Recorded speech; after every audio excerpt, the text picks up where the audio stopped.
everyone, welcome back to my channel. You're probably wondering, who is this girl and why am I subscribed here? But I've decided to come back and I have a lot to catch up on. I am now a parent, I am a mother. I give birth to a beautiful baby girl, and today I was going to share the birth story while I got ready. So if that seems like something that you'd be interested in, then please keep on watching. Okay, so don't even know where to start, but I'm just waiting on my rollers heating up, and then I'm drinking a wee Red Bull because I really need some energy to go out tonight.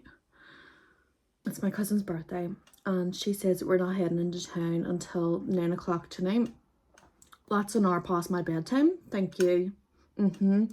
Ever since I became a mother, I now go to bed at like 7:30 or 8 with my child, so I don't know how I'm gonna do this. Drinking a Red Bull, and then I'm gonna drink a wee seltz after. Try and pre-game a little bit, get a wee bit of a buzz on. So we'll see what happens. By the way, my hair is an absolute state, like half curly, half straight. I've just blow dried it, and then I'm gonna stick some hot rollers in. I use like the Remington ones, but they're so good. I just stick them in and then do like my eyeshadow or something, or my makeup if I can. And then by the time you're done your makeup, you take them out and your hair's done and your makeup's done. The best hack for a lazy bitch like me, but I'll never change. But after, like, I'll just get straighteners and then I'll go in and I'll, like, you know, just like really burn these pieces straighten them out, and then I'll do my bangs as well, and then that'll be me done. So I'll put these rollers in and then I'll start telling the story of my birth, because I can't like do this at the same time. I will get burnt. It feels so weird talking to a camera again. Like I haven't, like when was the last time I made a YouTube video? Years ago. And then I stopped because I got too shy. Like, see, the older I'm getting, the more shy I'm getting. Like, I don't know what's going on. Like, obviously, like, around my friends and all, I'm still, like, a loud bitch. And that's only with my friends, or, like, if I know them. Like, see, even meeting new people now, it's just, like, I'm so shy. I don't know what's going on. I was never like this. And I also got, like, scared of, like, getting bullied for like making YouTube videos. But like now that I'm older, I'm just like, why would I care what anyone else thinks? Like, I enjoy making videos and like sharing my makeup and stuff, then why would I stop doing that over a little hater who's just projecting? But I mean, I talk to myself all the time anyway, so it's not really that strange. I'm just doing it to a camera. God, there's already been a casualty. I mean, I don't know, like I'm probably doing these wrong. No, I most definitely am doing these wrong, but this is just the way that I do it. And I don't know, I mean, my hair comes out okay in the end, but like I see people and their rollers are all over their heads. So how do they do that? So they're like sort of on my head, and then the rest is just gonna dangle and burn my absolute 6 chins. But beauty is pain, am I right, ladies? I just let that dangle there for a couple seconds, try and cool it down. I've got my wee White Claw. Now, the only reason that I'm drinking this is because it's so low in calories. 95 calories per can. Not that that's going to matter in a couple of hours anyway, because I'm going to be doing baby Guinnesses like they're going out of fashion. It's okay. Yeah. This is the raspberry one. But anyway, right. I have to start getting ready. I've got 2 hours. Some of you are like, that's plenty of time, but see, because I'm going to be trying to talk during this as well. Right, I'll have everything like listed below in the description that I use, just in case any of you are wondering. But let's get into the story time. I mean, my memory's horrendous, but I feel like with my birth, I remember every detail. Big TMI warning. I'm the kind of person that I will not leave out any detail. I will tell you the hard truth. I mean, you know, even though some of this might traumatize you, it's not really that bad, but like, certainly shocked me. You know, I got a beautiful baby out of it. She's not here at the moment, she's in her daddy's house. That's a whole other situation. Did not age well, but we move on. Love my daughter to absolute bits, and I would go through the birth like a million times over for her. Someone actually asked me that question whenever I was only a couple of days postpartum, and they were like, but wouldn't you do it again for her? And I was straight up no. Because I was still in the depths of horror. It was too fresh. Why would you ask like a freshly postpartum mother, would she willingly do that again? I wasn't in like the bubble, as people said. I was fresh PTSD. But now I would do it. And it's not because I forget what the pain is like. I do forget what the pain is like, but I remember how I described it to everyone. And I described it as like a contraction, like someone stabbing you in your uterus and twisting the knife for like a full minute, every 3 minutes back to back. But don't let that scare you. We're getting carried away here. I'm gonna do my eyes first. I'm feeling like a little pink spotlight moment because I'm thinking I'm gonna wear a pink bodysuit with some white jeans. The jeans are low rise, so I'm not sure about that. I just went into H&M and saw a pair of white jeans, and I don't know, I thought we were all on the same team here, and I thought every shop sold high-waisted jeans.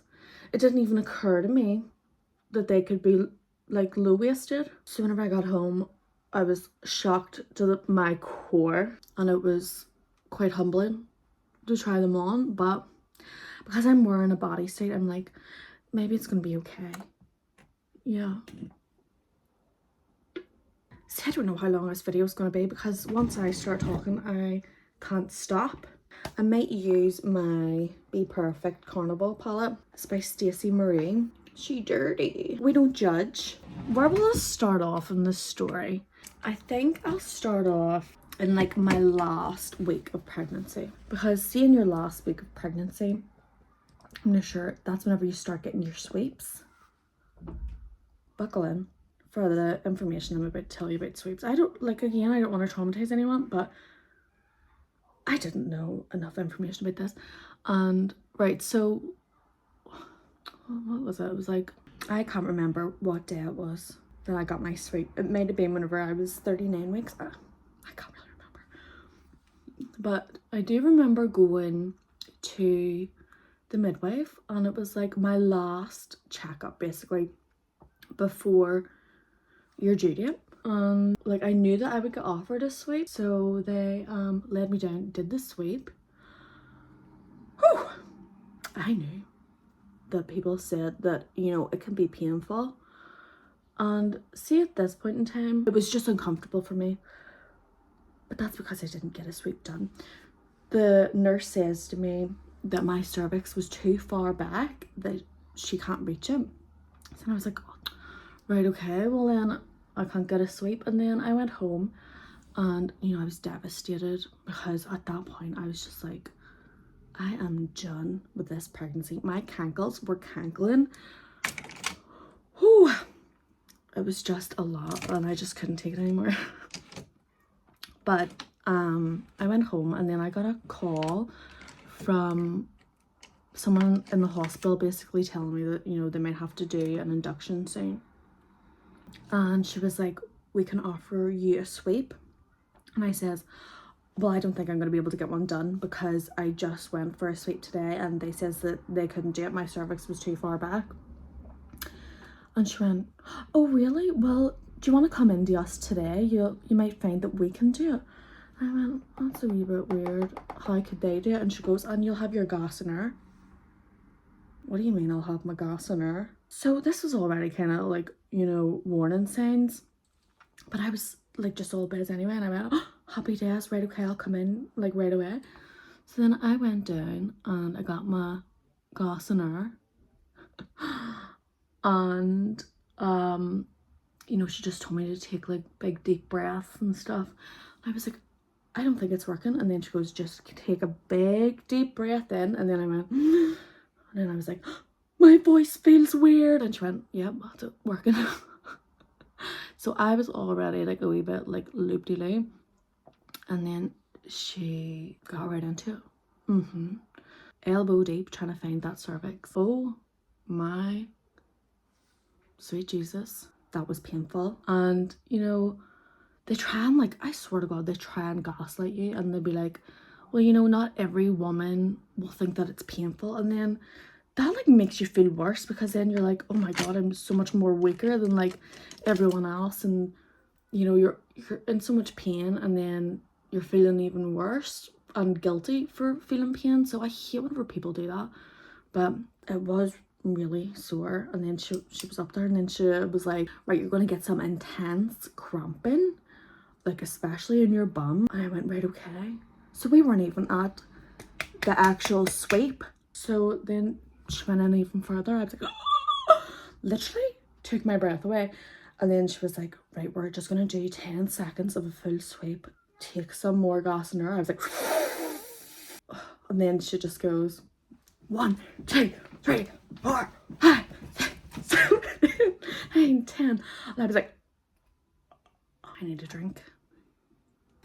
I'm starting to sweat thinking about this again. But that was absolutely horrendous. But she made me feel really comfortable, and you know, she did it very quickly, which I was thankful for. And then, you know, I went home and I was cramping, but nothing was really happening. The next day I ended up losing my mucus plug. But like that was it. And then I think a week later, I was offered another sweep, and I was like, right, I'm just gonna do it, because you know, I'm still like, I'm at my wit's end. I want this baby out of me now. I want this to be over. So I went for another sweep, and this time was worse. I had 2 women. I had like a woman performing the sweep, and then I had another girl just like standing helping. She wasn't as like comforting as the other woman was, and you know, she was like very forceful, and like, you know, she kept telling me to relax, and like I was tensing up and all, and I'm like, of course I'm tensing up, you're freaking me out, I don't want to get this. She did it, and she also made me like sit on like my fists, which I think makes you far more uncomfortable. So she made me do that, and oh my God, she was so rough. The tears were streaming down my face. I was holding the other girl's hand because it was that bad. But you know, got it over and done with eventually. But again, like nothing happened whenever I went home. It just went through that for nothing. So see, if I got pregnant again and they offered me a sweep, I would literally just say no, because it didn't work for me. I mean, it does work for some women, and see, if it did work for me, like I would do it again, like I would go through it again. But because I know I got it done twice and nothing happened, it's just like, it absolutely traumatized, and for what? So yeah, I was all for nothing. But so then a couple days later passed, and then I was able to go in for my induction. How many days? Whenever I give birth, I was like 8 or 9 days overdue. When did I get induced? It must have been a week after. So it must have been like 7 days after. So I was induced by the balloon. Let me tell you something, and I'm just gonna be honest. That was a sweep on steroids. That was absolutely horrendous. So the basic like procedure, like this sweep, where they have to find your cervix and all, and then they shove that balloon right up your cervix. Basically what the balloon does, it gets you to open up to 4 centimeters, and then, you know, basically kickstarts your labor. So see, whenever the balloon's in you, and then you have these like hanging tubes from it as well. Like one is to collect mucus, one's to collect blood and stuff like that. I was walking like a crab coming out of the hospital. I could barely sit down. It was so sore. And then the contractions started. I didn't know that there were contractions at that point.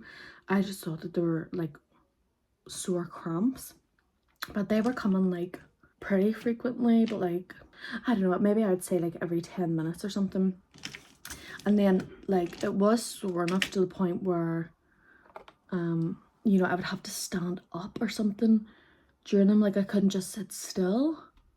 But again, like I didn't know that there were contractions. And see, whenever I got home, I drew like a wee line on my leg where the hanging tubes were, because once the balloon, like once you dilate to 4 centimeters and then the balloon like basically falls out. So I wanted to know if the tubes were getting lower, and I kept like, you know, gently tugging on them to see if I could get the balloon out, and eventually I pulled and the balloon just came out. And I rang up and I was freaking out and I was like, my balloon's out, what do I do now? And then they were like, you just have to wait because we don't have any beds for you and you're not in active labour yet, so you have to wait until you're in labour to come in. I was like, okay. So I just went about my business then. And do you know what? See, once the balloon came out, the cramps stopped. So I was just like, happy days. I got a Chinese and all that night, watched a movie, and then went to bed. Like everything was normal. I'm gonna use this palette now as well. So yeah, everything was normal. Went to bed, and then at like 3 o'clock in the morning, I felt a pop in my uterus, and I was like, bet you that was my water. So then I stood up, like expecting to like gush water out, but like nothing happened.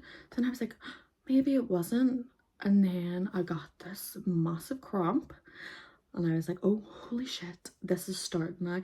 But then I was like, because I've heard so many stories of like women going to the hospital and getting turned back again because, you know, labor takes that long to kick in, I was like, I'm just gonna try and go back to sleep.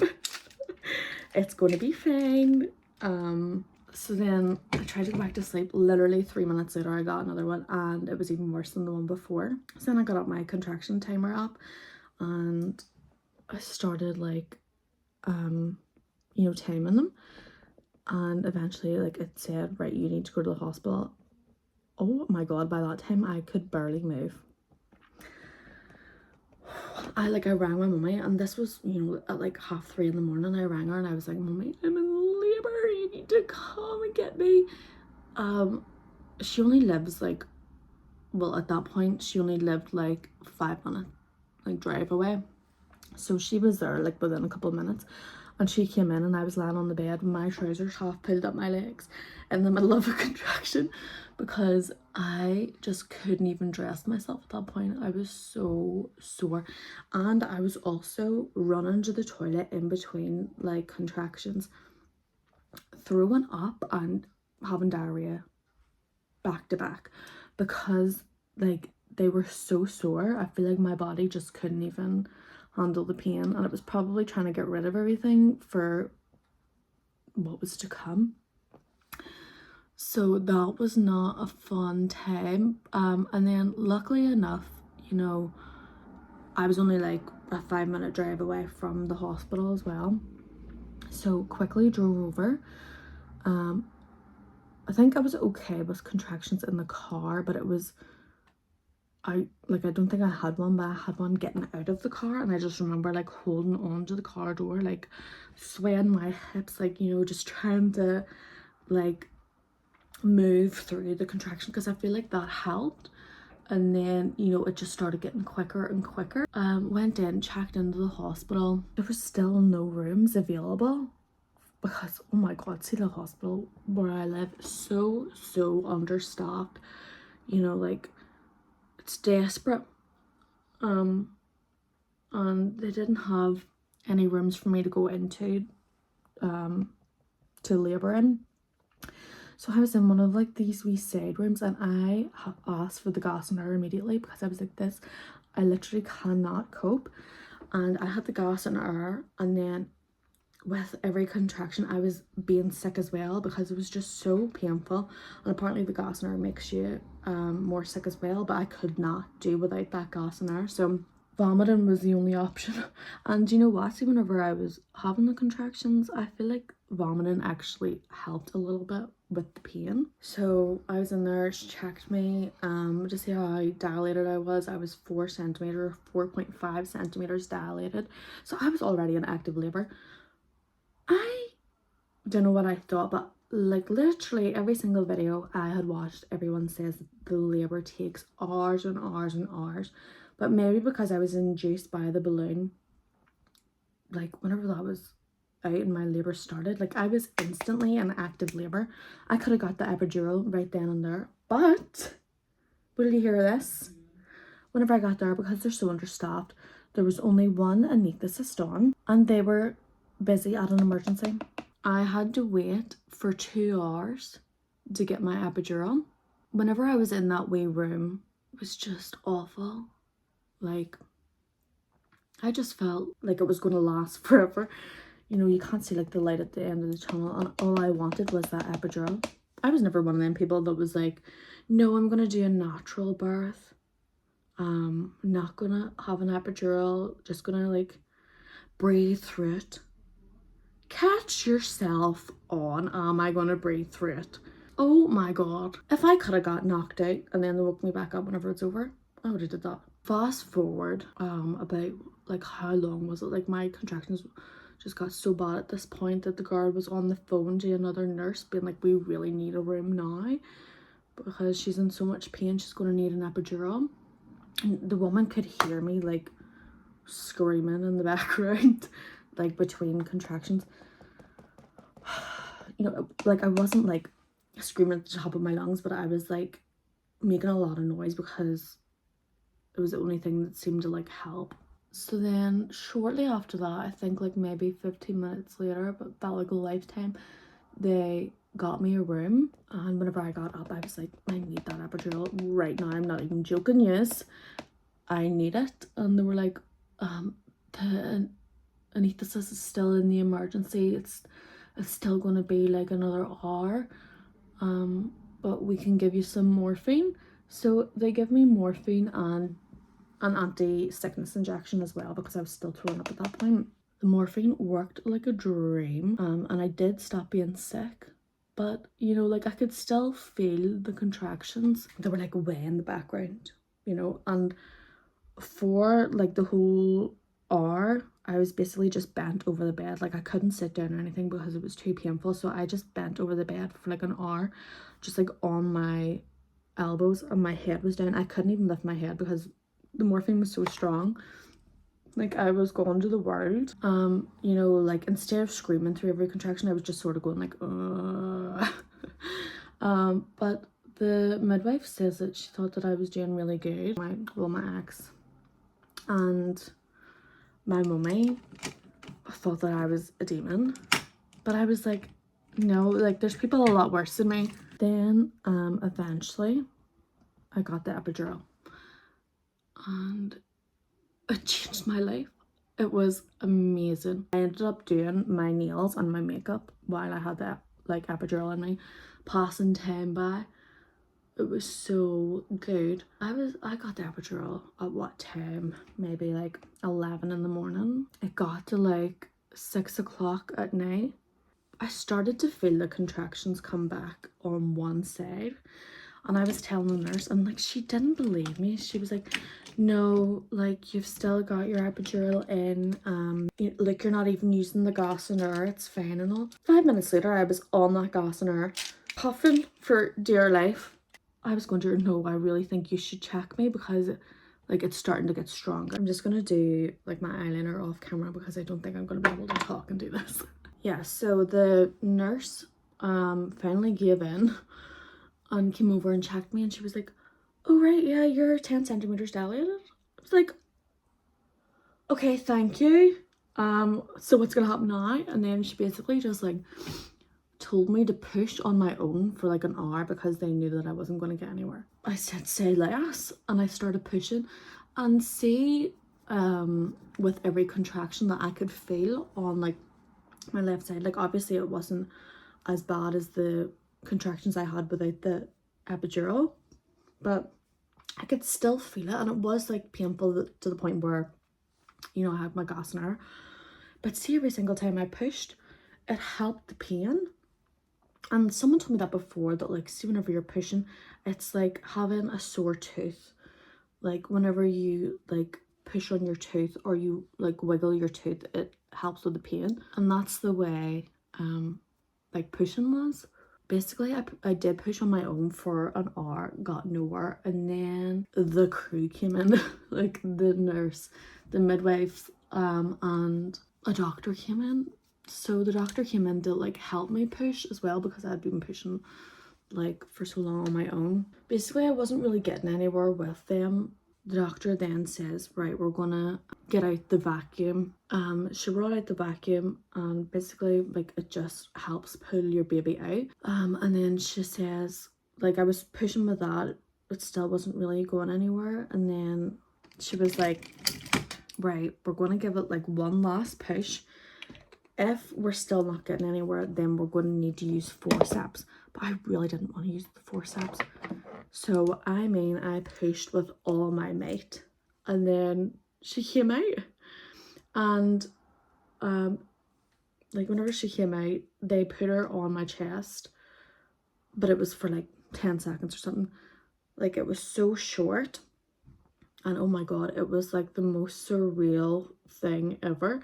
Then they took her away, and apparently like I had lost quite a bit of blood. They ended up having to like manually contract my uterus.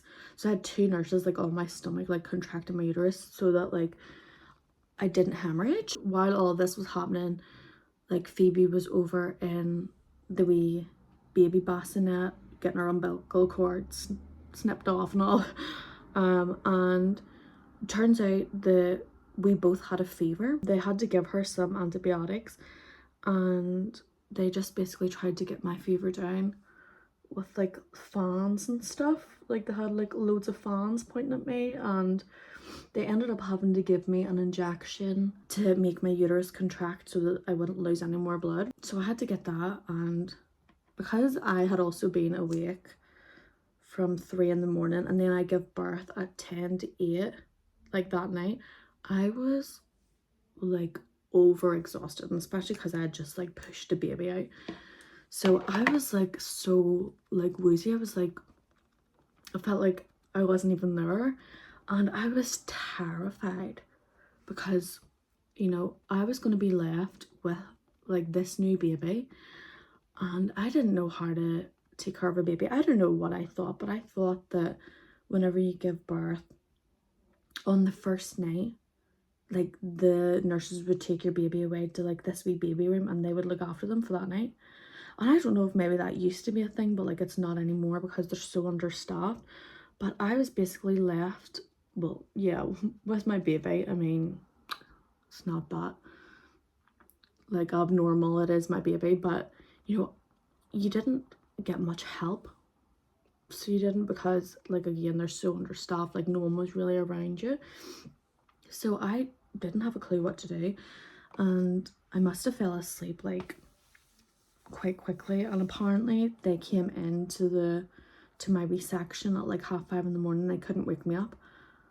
I was like, well, yeah, like I was beyond exhausted, because they came and got me at like, no, I woke up at 7:30 just on my own. And I was wondering where Phoebe was because she wasn't next to me. So they must have like took her away in the middle of the night, probably just to help me anyway, which was nice. Probably because they knew that like I was gone to the world. And then like the nurse came round with Phoebe, and she was like, oh, you're up. Bear in mind, this is 7:30 in the morning. And she was like, oh, you're finally up. I was like, I tried to wake you up at 5:30 for your vitals, but you wouldn't wake up. I was like, what the hell? Like, why would someone come around to like a freshly postpartum mother who is overly exhausted and try and wake her up at 5:30 in the morning. But then anyway, I was left with my little baby Phoebe, and Phoebe, like whenever Phoebe started crying, I was like absolutely panicking because I was like, oh my god, like I have no idea what she's crying for. What do I do? Like I was just so scared. So then like you had this wee bell that you couldn't ring, and I rang for one of the nurses to come around, and she was like low-key pissed that I rang the bell, and I was like, I'm sorry, like I think she might need her nappy changed, but I've never changed a nappy. I literally don't know what to do. So she had to show me how to change a nappy, and then she just left me to it again. Like looking back now, like knowing what I know now, like I wish I could go back and do it again, because then I wouldn't be so scared and I could just like soak it all in and enjoy the moment. But like I was terrified. That like anxiety and fear that I had like overtook everything else. But then it was nice to like get visitors and stuff that like were able to come around, but only like twice a day. Like you couldn't have like your partner stay with you or anything, because I was in a ward, so I was in with all the other mummies and no one was allowed to stay with you. And also I'm gonna get into the nitty-gritty stuff, the stuff that no one really tells you about. So this is the part where it gets absolutely TMI. Absolutely. Like this is like stuff that I honestly wish that people had have told me, because I was just taken by surprise. See, whenever you get an epidural, you also get a catheter put in, because obviously you're not going to be able to go to the toilet by yourself. You can't walk anywhere. So I had the catheter put in, and you get it taken out the next morning. But I remember like waking up in the middle of the night, and I was sore down there, and I was like, why is that sore? And I looked down, my bag was on the floor. I'd kicked it off during the night. It's still connected to me, all like it's on the floor. It's tugging at me, and I had to pick it up, full bag of pee, and just like put it under my blanket. So that was the first bit that I was like traumatized by. So then whenever the nurse came round, so the nurse comes around the next morning and does these checks on you, and she also takes out the catheter for you. I was like I was really scared to get the catheter taken out, because I was like, I don't have my epidural anymore. I'm gonna feel every single bit of this. But she just like spoke to me and took it out, and that was it. Like I barely even noticed it. So that was fine. And then she still continued to talk to me, and she's like feeling around in my stomach, and then she just goes, pushes right on my stomach. I flood blood, and I'm like, ah! Because I'm like, oh my god, where was the warning? And she just carried on as if nothing happened, and I was just sat there so fragile. Like I was traumatized by that as well. And then she was like, whenever you stand up for the first time, you might also gush blood as well. I don't think I had any blood left in me. She had pushed that much out, but I was still scared anyway. But whenever I stood up, I was fine. Like no blood came gushing out or anything, but my legs were really weak. Like it felt like kind of hard to walk. You know, like even just walking to the toilet was kind of hard. But she gave me this like kind of bucket thing, and she was like, if you can fill it up to this line with urine, then you're all good to go. But if not, I think you would have to get like the catheter or something put back in. So I had to fill that up. Keep making journeys, like keep drinking water, making journeys to the toilet and filling that up. Then she came back to check, and she was like, yeah, you're grand. So that was another thing that, you know, never crossed my mind that I would have to do. Right, and also, I'm just gonna say it, hemorrhoids. Sweet Jesus. Did no one prepare me for them? I mean, like I knew that, you know, whenever you're giving birth, because you're pushing that hard, like I could get a hemorrhoid. I'll let you know, towards the end of my pregnancy, I did get like a few hemorrhoids back to back, because the pressure was just so like severe. They just came through. Then I would just use my wee cream, and then they'd settle down and go away.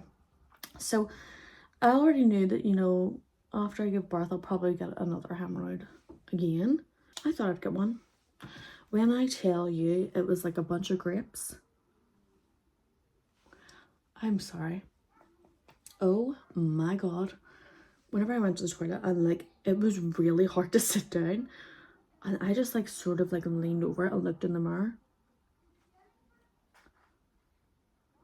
I never wanted to look in that mirror ever again. Oh my god. Was that frightening? I was absolutely traumatized, and I got straight up onto the phone to the doctor, and I was like, I've never seen anything like this before in my life. They ended up giving me like steroid hemorrhoid cream because it was that bad. And like, by the way, also I forgot to say, whenever I was giving birth, they also give me an episiotomy. So basically it's like a controlled tear so I don't rip. So I only got one little snip on one side, and that was uncomfortable to sit down. They also give me tablets to help with that pain. The stitches were nowhere near as painful compared to the hemorrhoids. Like, I mean, I could actually, when I tell you, I could barely sit down. Like, I was literally like on my hands. I ended up having to get like a baby rubber ring to sit on. That's how severe it was.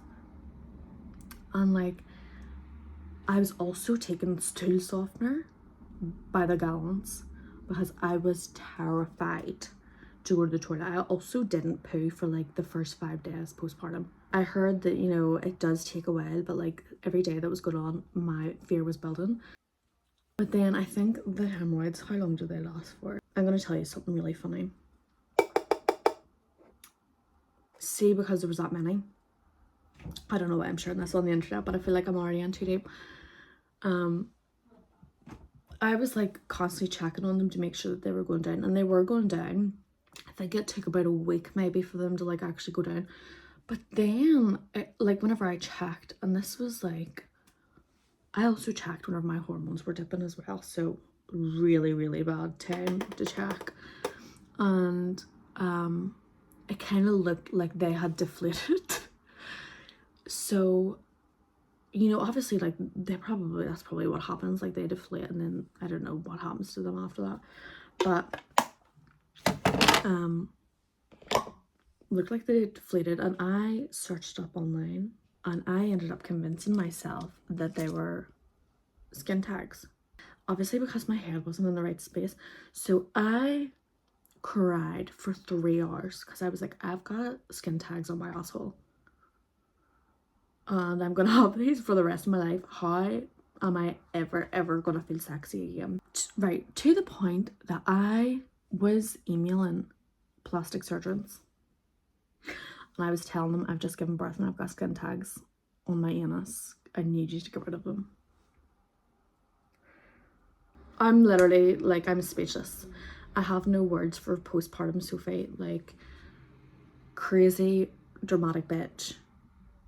They're the only words that I have. That's where I was at postpartum. They did eventually go away. I don't know where they went, but they went away. I'm not asking any more questions. So, and see if you're watching this and you have already been postpartum and you went through the same thing maybe, or, you know, I'm pretty sure that you wouldn't have went as far and did the things that I did, but maybe it'll make you laugh and feel better. I am absolutely mortified. At the time I had no shame, you know, like see whenever you give birth, all shame goes out the window. I just got a notification on my watch that my heart rate is in the cardio zone. All I'm doing is my eyebrows. They stress me out that much. I really need my eyebrows waxed. I'm going on holiday soon, so definitely gonna need to get them done before then. So I feel like that's all I've got for my birth story. What else can I think of? No, I think that that's everything. Just finished off with the big bang there, hemorrhoids. That was like actually the main thing that traumatized me, because I just did not expect that situation at all. At all. To my lips.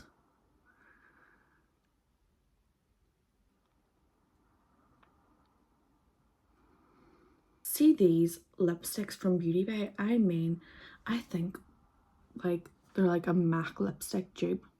Not even joking. Like they literally stay on all day. And I think it's like maybe £18 for one. And this Fenty Beauty lip gloss has my heart. Best lip gloss ever, hands down.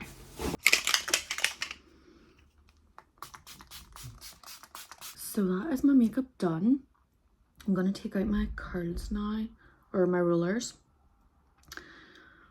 Then I'll spruce up the hair a bit, and then I'll get dressed and I will show you the finished outfit reveal.